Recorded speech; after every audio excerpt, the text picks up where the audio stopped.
الغوث الغوث خلصنا من النار يا غوث الغوث خلصنا من النار يا رب. أعوذ بالله من الشيطان الرجيم. بسم الله الرحمن الرحيم. الحمد لله رب العالمين وبه نستعين وهو خير ناصر ومعين. ثم الصلاة والسلام على سيدنا محمد وأهل بيته الطيبين الطاهرين.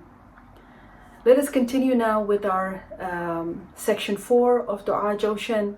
Yesterday we looked at Ya Man Lahul Izzatu wal Jamal. Today, let's go forward and think about Ya Man Lahul al-Qudratu wal-Kamal. Again, as we look at the two different names of Allah subhanahu wa ta'ala in these sections, let's also try to think about the correlation. Why are these two names being used together?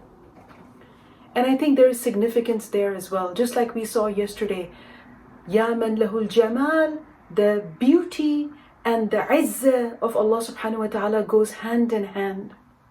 Only a strong and unbreakable personality can be a beautiful personality.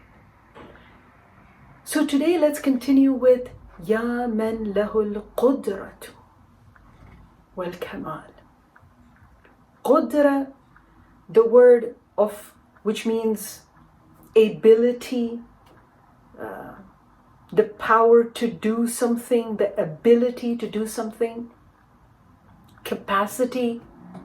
And in the Quran we have the name Qadir, Qadir, Muqtadir.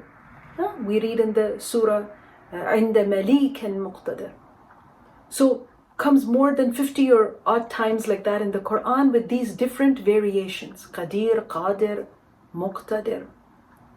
So we have this word that comes in the Quran as well. But what is important is to spend a life or to keep looking in our life for the qudra of Allah subhanahu wa ta'ala. Ya Man Lahul Qudra.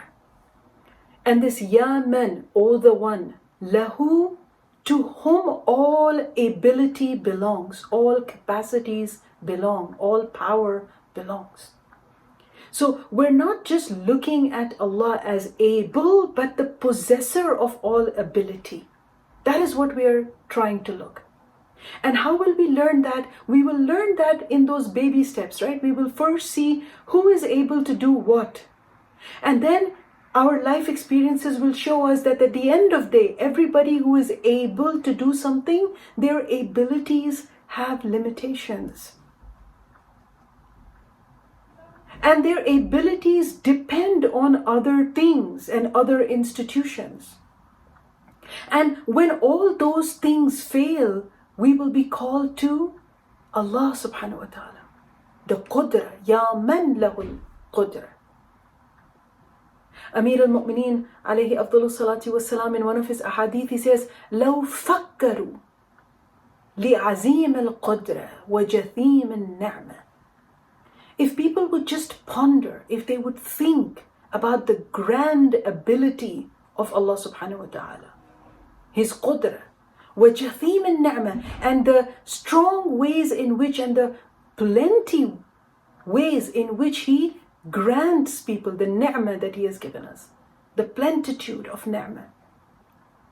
If we would لَوْ فَكَّرُوا, or if people would just think about these things, what would be the reaction in their life? According to Amir al-Mu'mineen, لَرَجَعُوا إِلَى الطَّرِيقِ. Amir al-Mu'mineen says they would not get lost. They would always keep coming back to the path. The tariq, sirat al-mustaqim, the straight path. They would never get off-road. And even if they slipped, they would come back. لَرَجَعُوا إِلَى الطَّرِيقِ وَخَافُوا عَذَابَ الْحَرِيقِ. And they would be afraid, they would be mindful of the punishments and the bad consequences of our actions. وَلَكِنَّ الْقُلُوبَ الْعَلِيلَةِ. He says, but the problem is that the hearts have become sick. We're not able to concentrate on the qudra of Allah and on the ni'mah of Allah subhanahu wa ta'ala. Wal-basair, and he says the eyes are polluted, we're not able to see. And maybe these statements of Dua al-Jawshan are reminding us we need to focus. Ya man lahul qudra. All the qudra belongs to Allah subhanahu wa ta'ala. In the Nahj al-Balagha, Amir al-Mu'mineen says, to understand the qudra of Allah subhanahu wa ta'ala, look at the creation. Says, look at the tiniest creation. And in the Nahj al-Balagha, he talks about the ant, right? The namla. You look at the tiniest of creation. Even if it is so tiny, you see it has limbs, it has this eyes, it has a digestive system, it breathes, all that we do is there in that tiny creature, which is the ant. And then he says, Rabbun namlati wa Rabbul nakhla.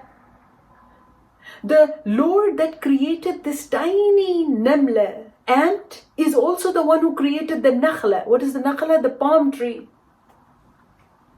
That surviving tree in the desert and gives the fruit, which is the date.